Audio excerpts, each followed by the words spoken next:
Hello friends, super magic રસોઈમાં મિત્રો હું આપનું સ્વાગત કરું છું। આજે હું દહીંનો હલવાની રેસીપી તમારી સાથે શેર કરું છું, તો તમને ચોક્કસ ગમશે। ગમે તો લાઈક કરજો, શેર કરજો અને સબસ્ક્રાઇબ કરવાનું તો ભૂલતા જ નહીં। તો દહીંના હલવા માટે મેં અત્યારે 2 કપ દહીં લીધું છે, જે એકદમ ફ્રેશ છે, ખાટું ન હોવું જોઈએ। અને 1 કપ મખાણા લીધા છે, 1/3 કપ જેવું આપણે ખાંડ લીધી છે, અને 2 ટેબલ સ્પૂન જેવો ચણાનો લોટ છે, 10 થી 12 કાજુ છે, 10 થી 12 બદામ છે, 1 ટીસ્પૂન જેવો એલચી પાવડર છે, પિસ્તા બદામની કતરણ છે, યલો ફૂડ કલર છે, અને કેસરના તાતણા છે, ઘી છે। આટલા ઇન્ગ્રેડિયન્ટ આપણે લેશું। તો બનાવવાનું ચાલુ કરીએ। તો આ રીતે જો આપણે ઘરનું ફ્રેશ જ દહીં, એકદમ ઘાટું દહીં જમાવેલું હોય ને, એ જ લેવાનું છે આવું। તો હવે પહેલા તો આપણે એને દહીંને આવી રીતે કપડામાં લેવાનું છે। 2 કપ દહીં લઉં છું અત્યારે હું। આ રીતે તમારે એનું પાણી કાઢી નાખવાનું છે।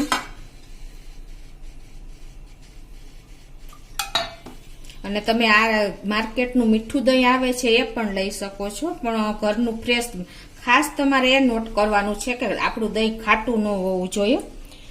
જો ખાટું દહીં હશે ને તો હલવો આપણો તમને ખ્યાલ જ આવી જાય કે ખાટો બને, એ ખાવામાં ટેસ્ટ ન આવે। એટલે આ રીતે તમારે હાથેથી જ, જો ઇન્સ્ટન્ટ બનાવવો હોય તો તમે આ રીતે હાથેથી જ નીચોવી લેવાનું છે। અને જો તમારે ટાઈમ હોય તો તમે આને ટાંગીને પણ હંકડ તૈયાર કરી શકો છો। તો આ રીતે જો આપણે દહીંને આવી રીતે તમે નીચવી નાખશો ને એટલે એકદમ બધું પાણી નીકળી જશે। આપણું ઘાટું દહીં છે એટલે ટાઈમ નહીં લાગે। અને તમારે ટાઈમ હોય તો તમારે એમ કરીને એકદમ રાખી દેવાનું 5-10 મિનિટ, તો પણ એનું પાણી નીકળી જશે। આપણે નીચોવીને એકદમ સ્ક્વીઝ કરીને કાઢી લીધું છે। અને હવે આપણે એક વાસણમાં આ દહીંનો મસ્કો લઈ લેશું।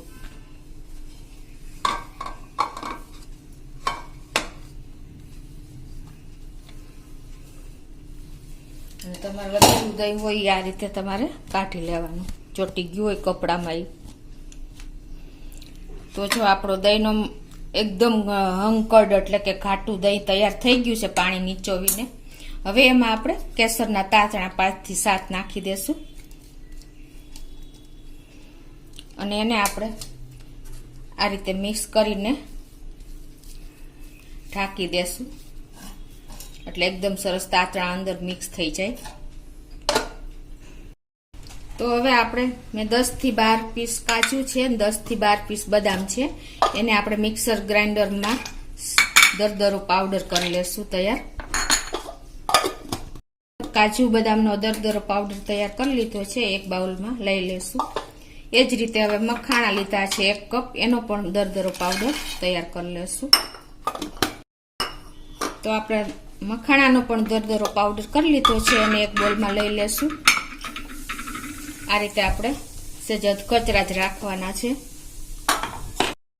તો હવે આપણે દહીં પણ જોઈ લઈએ। જો કેસરના તાતણા નહીં ખાતા ને એનો કલર સરસ આવી ગયો છે, જો યલો સેજ તાતણાને હિસાબે। આ રીતે આપણે એકદમ સરસ મિક્સ કરી લેશું। અને હવે આપણે ગેસ પાસે આવશું। તો હવે એક પેનમાં આપણે ગેસ ઓન કરીને 2 થી 3 ટીસ્પૂન જેવું ઘી મૂકી દેશું।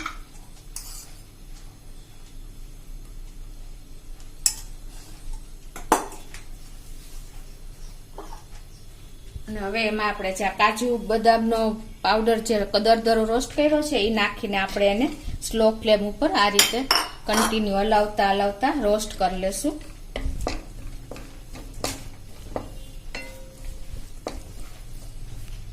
આપણે જો આ કાજુ બદામ પણ સેજ એવા રોસ્ટ થઈ ગયા છે। હવે એમાં 2 ટેબલ સ્પૂન જેવો ચણાનો લોટ નાખી દેશું।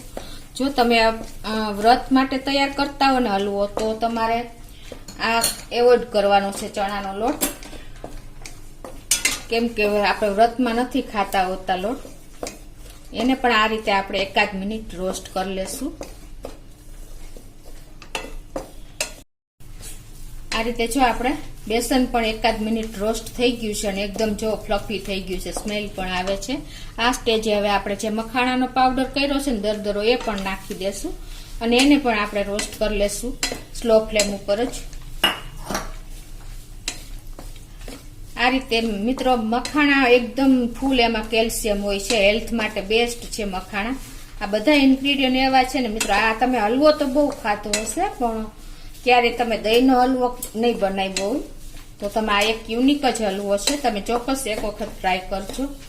આ રીતે આને પણ આપણે એકાદ મિનિટ રોસ્ટ કરશું, બહુ વધારે નહીં કરીએ.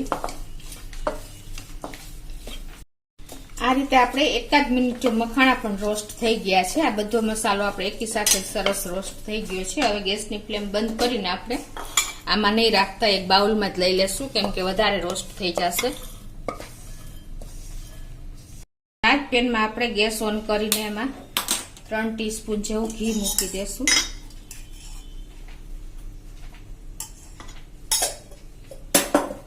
અને એમાં આપણે આ જે દહીં તૈયાર કર્યું છે ને, મસ્કો દહીં, એ નાખી દેશું અને સ્લો ફ્લેમ ઉપર આપણે આને ગરમ કરશું 2 થી 3 મિનિટ.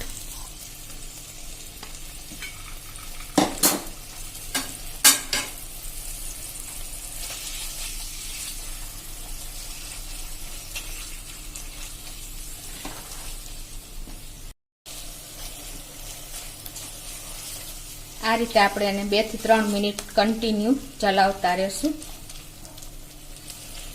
કેસરને હિસાબે જો કલર પણ એકદમ સરસ યેલો દેખાય છે.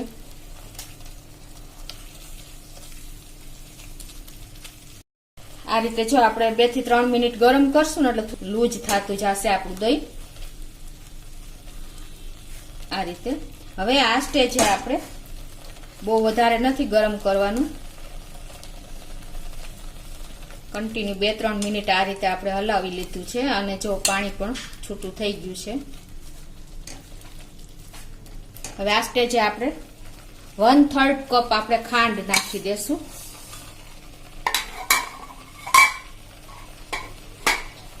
અને એને પણ આપણે સરસ મિક્સ કરી લેશું.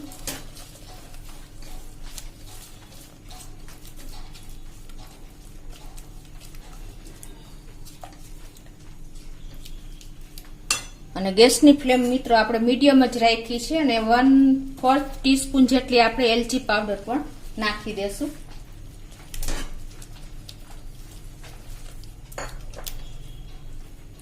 અને આપણી આ ખાંડ પણ ઓગળી ગઈ છે. અને હવે આ સ્ટેજે આપણે જે આ રોસ્ટ કર્યું છે ને મિશ્રણ મખાણા કાજુ બદામનું, એ એડ કરી દેશું અને કન્ટિન્યુ આપણે આને ચલાવતા રહેશું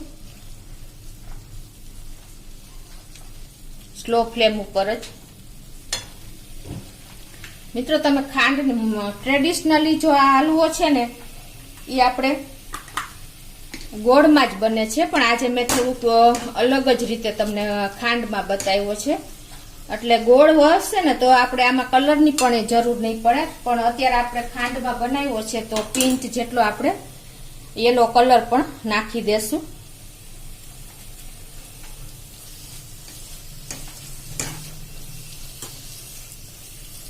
ગોળનો એક યુનિક જ પોતાનો જ કલર હોય છે, એટલે કલર નાખવો નથી પડતો, ફૂડ કલર. અને હવે આને આપણે કન્ટિન્યુ આ રીતે ચલાવતા જ રહેશું. ઘી છૂટું પડે ને ત્યાં સુધી આપણે આને ચલાવતા રહેશું. આ રીતે જો આપણું ઘી પણ છૂટું પડી ગયું છે ત્યાં સુધી આપણે કન્ટિન્યુ ચલાવતા જ રહેવાનું છે, નહીતર તળિયે બેસી જશે. અને હવે જો આપણો હલવો પણ તૈયાર થઈ ગયો છે, દાણેદાર એકદમ. ટેક્સચર જોવો એનું, તમે મગનો હલવો પણ ભૂલી જશો ને એવો ટેસ્ટી અને એવો જ આપણે ટેક્સચર આવે છે હલવાનું, જોવો. તો હવે મેં ગેસ બંધ કરી દીધો છે ને અને આપણે એક બોલમાં લઈ લેશું.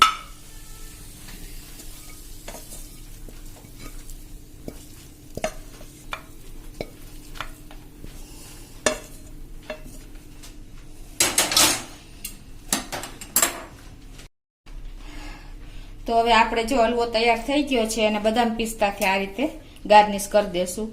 તો મિત્રો આપણે દહીંનો હલવો એક વખત ચોક્કસ આ રીતે ટ્રાય કરજો અને તમને મારો વિડીયો ગમે તો લાઈક કરજો, શેર કરજો અને સબસ્ક્રાઇબ કરવાનું તો ભૂલતા જ નહીં.